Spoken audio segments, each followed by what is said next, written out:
Match number 6 of the Asia Cup will be played in Lahore between Afghanistan and Sri Lanka. Remember, Sri Lanka beat Bangladesh.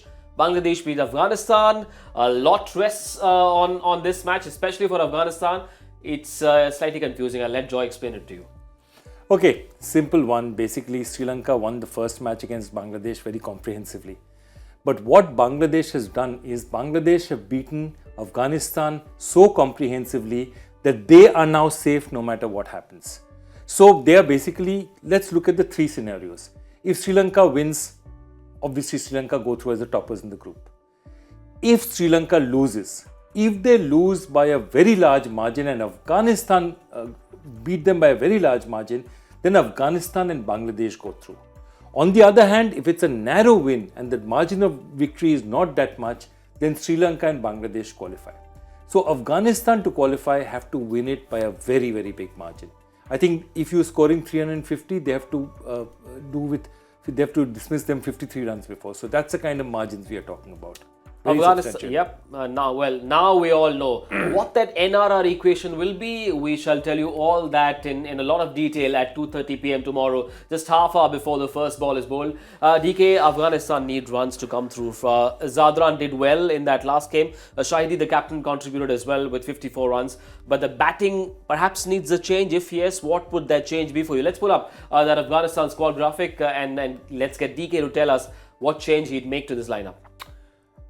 From a personal point of view, I don't think the batting needs a change. It needs a change in attitude, especially Rahmat Shah and Hashmatullah Shahidi. They need to take on the bowling a lot more at the start. They took a lot of time to get in, which is not really the need of the hour in the previous game, which could be okay next game, but they have to make sure that their intent is on point. If at all I had to make a change, it will be Karim Jannat goes out and we have the fast bowler Abdul Rahman coming in. It looks like they require some firepower at the back end of the innings, which they seem to lack. So if they could make that one change, I think it'll be a pretty solid 11 going into that game. And the other thing that they would require in a big way is Fazal Al-Farooqi making sure that he does what he does really well, which is to pick wickets up front but also bowl well in the middle and at the death. Yes, they conceded 10.3 at the death in that last game. Fazal Al-Farooqi looked a bit lost. Now, the idea that DK has come up with perhaps allows Rashid Khan to bat higher up as well. So they add more strength to their bowling, and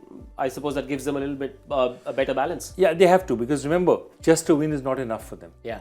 They've got to make a comprehensive win. If you've got to make a comprehensive win, you need to be able to bowl out teams, and you need to be able, you're not playing safe. You need the big win. So Sri Lanka can play safe. Afghanistan have to change something. So I totally agree with him.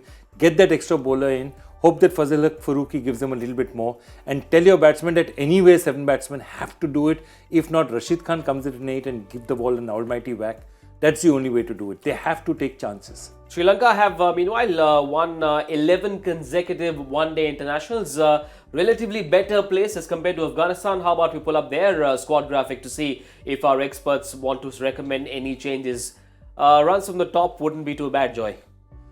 Wouldn't be too bad, but they've, Nisanka and Karunaratne have been so consistent that it's a rare time that they've sort of failed this time. I still think it's a very, very, very strong squad, and I think with Asalanka, they're getting runs. That immediately means that they've got that middle order stability. I think this is an excellent side. There's not very much to change. Rajita was okay. Given the number of injuries that you had, he was okay. But I think all in all, this is a strong squad. I wouldn't change anything because you want to keep your basic 11-12 players together going into a World Cup campaign. DK, for you, any changes? I would stick to the same 11. I think they did a really good job in the first game, and all they need to do is keep continuing what they've been doing so well.